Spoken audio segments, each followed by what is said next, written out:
This is CNN Breaking News. And we begin this hour with breaking news. President Trump's tariffs and their fallout fueling a lot of pessimism about the U.S. economy. We'll take a closer look at that grim new report in just a moment. Yeah, and that anxiety has really weighed heavily on Wall Street. You've seen it these last several days. Stocks are just struggling to end the week in the green, just hours after China made its latest move in the trade war.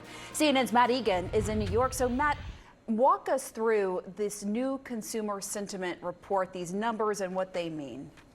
Well, Pamela, the mood on Main Street is getting darker and darker. These are historically weak numbers. So the University of Michigan came out this morning and said that consumer sentiment in the United States this month plunged by 11% to the second lowest level since records began back in the 1950s.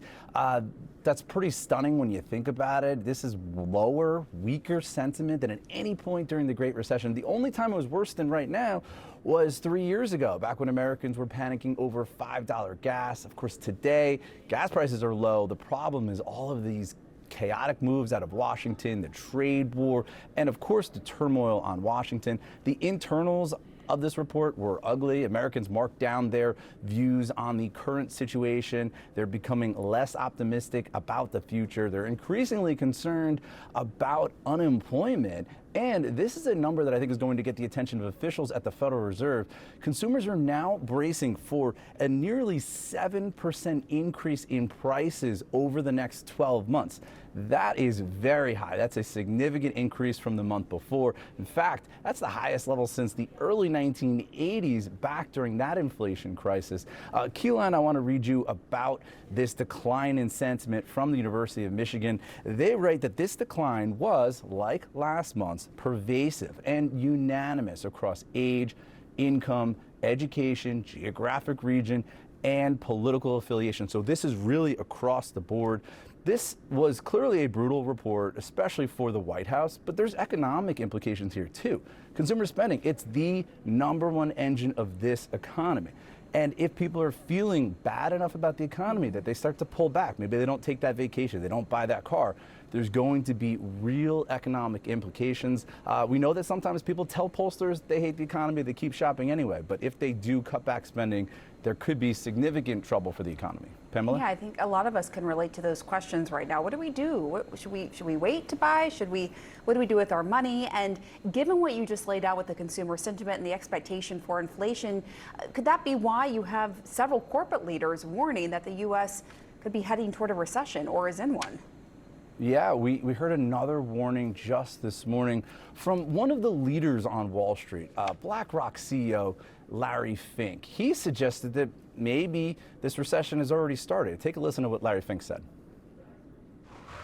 Are we going to have a recession in the United States? As I said on Monday in a talk that I gave at the New York Economic Club, I think we're very close, if not in a recession now. I believe all the uncertainty is really making everyone pause.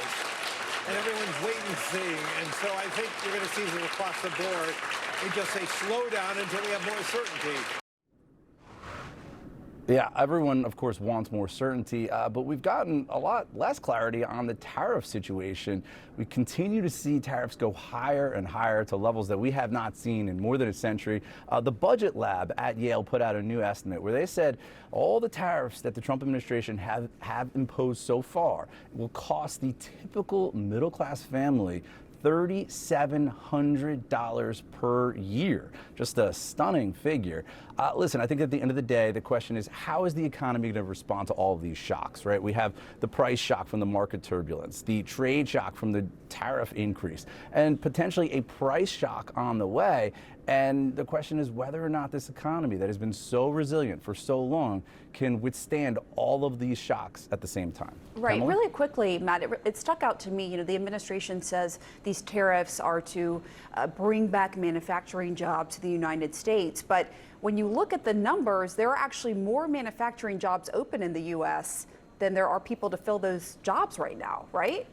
Yeah, that speaks to one of the issues here, right? I mean, you could increase tariffs as high as you want to try to incentivize companies to spend more money on factories in the United States. But the question is whether or not there's enough qualified workers to fill all of those positions. I talked to Mark Fields, the former CEO of Ford, recently, and he said even after the Great Recession, they had trouble finding enough qualified workers to work in their assembly plants. And he said that some of the people who did work there, they ended up quitting because they didn't realize just how difficult the job would be. Pamela? Madigan, thank you. Wolf? Excellent analysis indeed. All right, there's new reporting just coming into the Situation Room right now. We've learned that the Trump administration had private negotiations with China, warning officials there against retaliatory tariffs. But those behind-the-scenes talks evidently did not work. CNN's chief national affairs correspondent Jeff Zeleny is over at the White House watching all of this for us. Jeff, what's the reaction over there after those warnings apparently fell on deaf ears?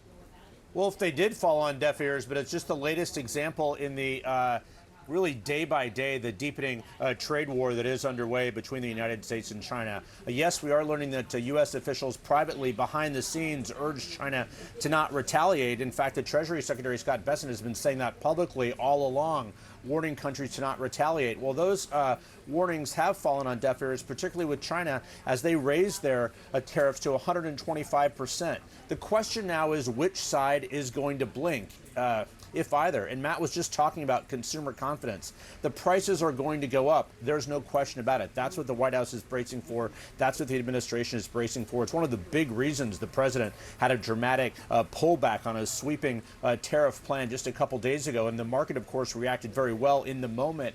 But in a couple days since, it certainly has not. The bond market also has not strengthening. So this is going to be one of the central questions here. But Wolf, we're also learning just inside the White House, the president, as he embarks on this 3-month pause on a sweeping tariff plan, there's competing views from his team of economic rivals, if you will. Scott Bessent, the Treasury Secretary, a long history on Wall Street, he is one of the people the president is listening to the most on this, of course. Kevin Hassett is as well. But Peter Navarro, the man right in the middle of the screen there, he is someone who has been very pro-supportive of these tariffs, and the president did not heed his advice this week. So as the president goes forward on this, as the consumer sentiment prices rise, which advisor is going to sort of win out on this? So there's no doubt the president, at the center of all these new trade negotiations, now has to negotiate with some 90 countries or so. So, Wolf, all of this is coming front and center here is the economy.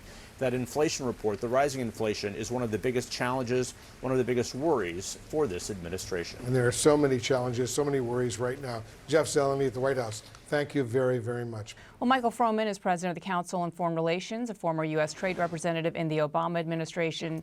He joins me now live in New York. Michael, good to see you.